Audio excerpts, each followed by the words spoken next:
My editors and I have been wondering if you would consider writing a book for us. Something about your political philosophy. What do you say? I can't write. Of course not. Who can nowadays? Listen, I have trouble writing a postcard to my children. Look, we can give you a six-figure advance. I'll provide you with the very best ghostwriter proofreaders. I can't read. Of course you can't. No one has the time. We glance at things, we watch television.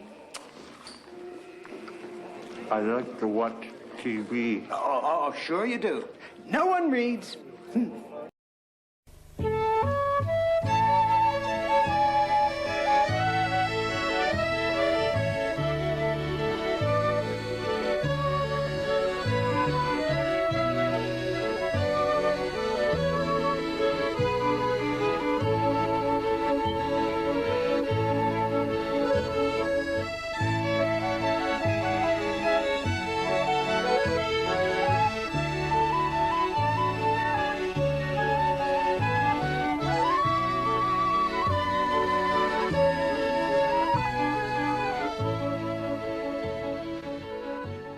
Hola gente, ¿cómo están? Bienvenidos al Rincón de Rodin. Hoy vamos a analizar la película Desde el Jardín. El film data del año 1978, fue dirigido por Hal Ashby y protagonizado por Peter Sellers y Shirley MacLaine. La película está basada en la obra literaria que lleva el mismo nombre y fue escrita por Jerzy Kosinski. Este escritor también participó en el guión del film. Es una de las pocas veces que podemos decir que una obra cinematográfica supera la obra literaria. Este efectivamente es uno de esos casos. El film cuenta la historia de un hombre que fue adoptado desde niño por una familia y vivió toda su vida en esa casa sin salir de ella. Primer dato significativo de la película. A su vez, realizaba tareas de jardinería dentro de la casa, es decir, era el jardinero. Él se llama Chansey o Mr. Gardiner, que es el nombre por el cual se va a ser conocido en el desarrollo de la película. Otro dato importante es que el personaje se nos presenta como un inadaptado social, ya que vemos a lo largo de la historia las vicisitudes por las cuales pasa en el ámbito social, consecuencia forzada de interactuar con el afuera, porque se ve obligado por la muerte de su jefe adoptivo a salir de la casa.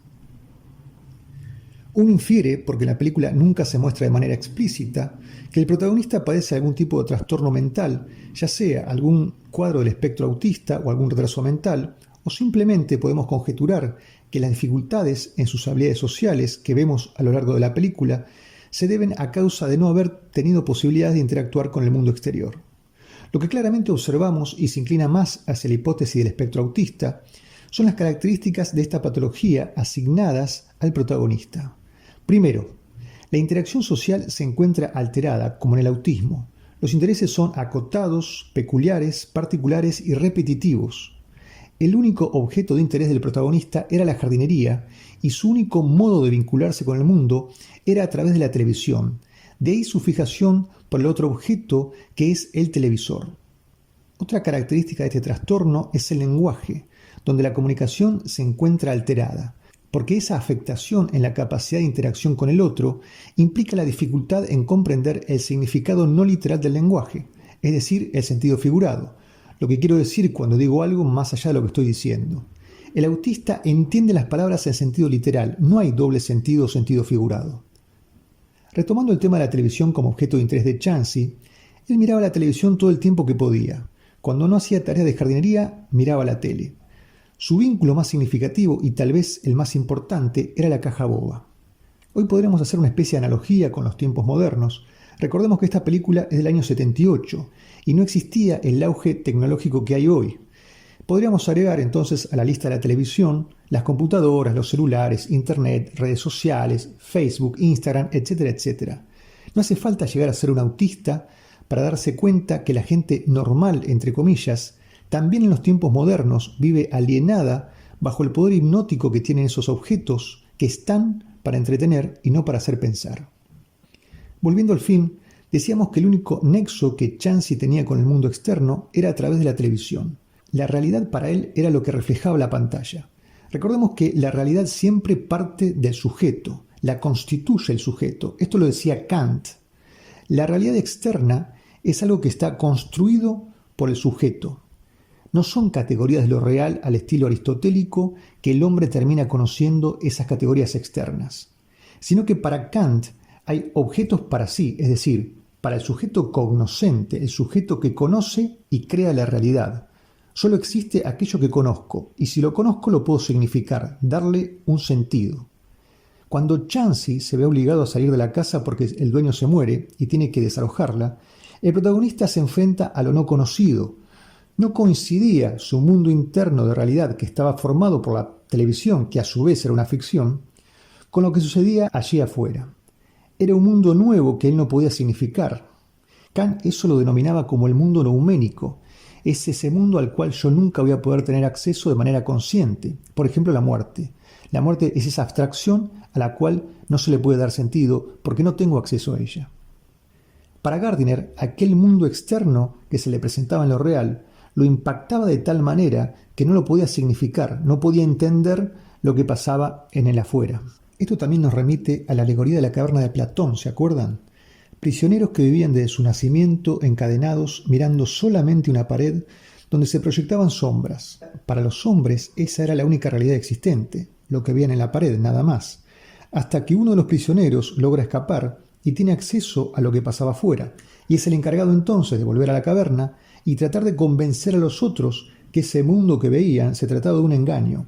Obviamente que este hombre que lograba ver lo que los otros no veían y que venía a abrirle los ojos a los demás, representaba para Platón la figura del filósofo. Es decir, la televisión se nos presenta como una apuesta, es un engaño al modo de la caverna de Platón, es un recorte de lo que se quiere mostrar. Cuando Mr. Gardiner sale de la casa, se produce una disonancia cognitiva, una disonancia mental, porque su sistema construido de ideas, de creencias, de conceptos, entran en conflicto cuando se enfrenta al mundo externo. Al respecto, hay una escena muy graciosa en la cual él se topa con una pandilla y lo empiezan a acosar y amenazar. Uno de ellos saca una navaja y Gardiner, en respuesta, atina a sacar un control remoto para cambiar eso que estaba viendo, porque en su entramado mental entendía, a partir de la experiencia suya enlazada al control remoto, que podía cambiar esa realidad si no le gustaba, haciendo zapping. También es interesante ver cómo el director muestra este pasaje de la caverna, entre comillas, al mundo externo, usando la música incidental de Strauss, utilizada en la película 2001 Odisea del Espacio de Stanley Kubrick. Cuando vemos esa escena memorable del mono y toda la manada, cuando descubren a ese monolito que representaba al nuevo mundo. En Desde el Jardín también vemos el descubrimiento para el protagonista de ese nuevo mundo al cual él no había tenido acceso nunca, es decir, cuando sale a la calle. Siguiendo la historia, Gardiner sufre un accidente menor con un auto perteneciente a un multimillonario.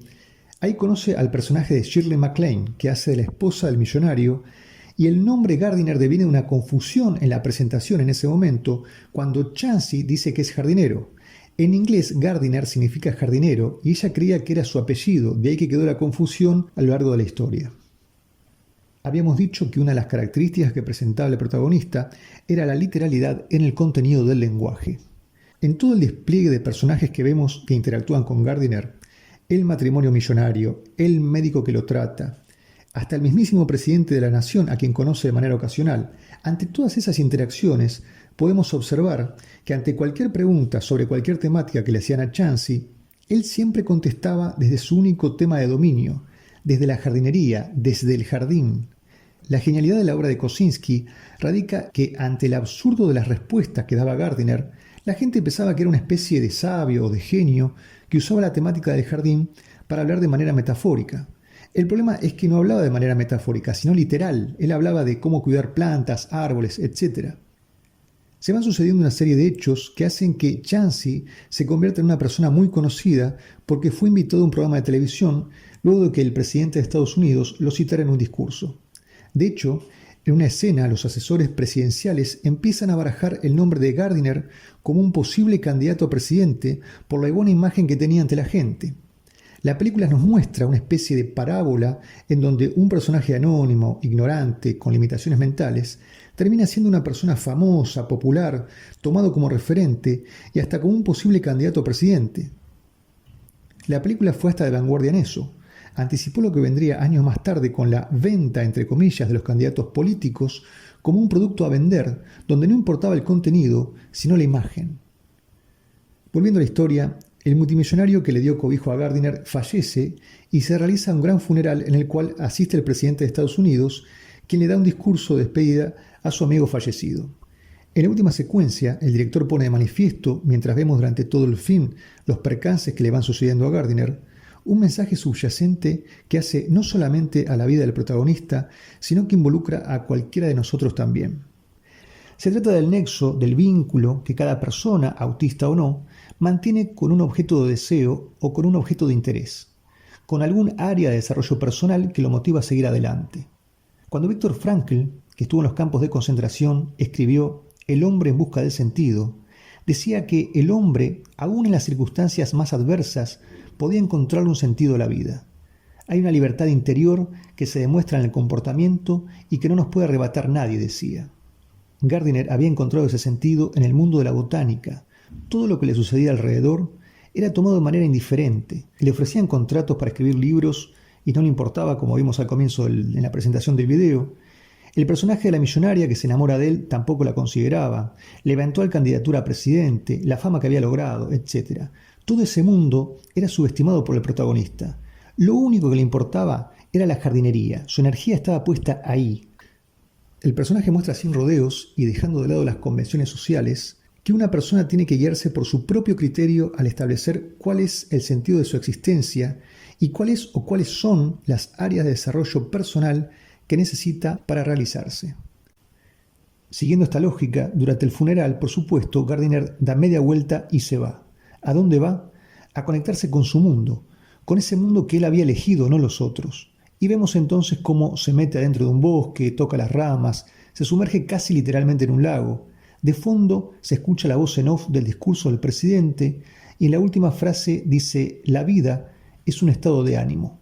Y ahí termina la película y condensa el mensaje que se busca en esta historia.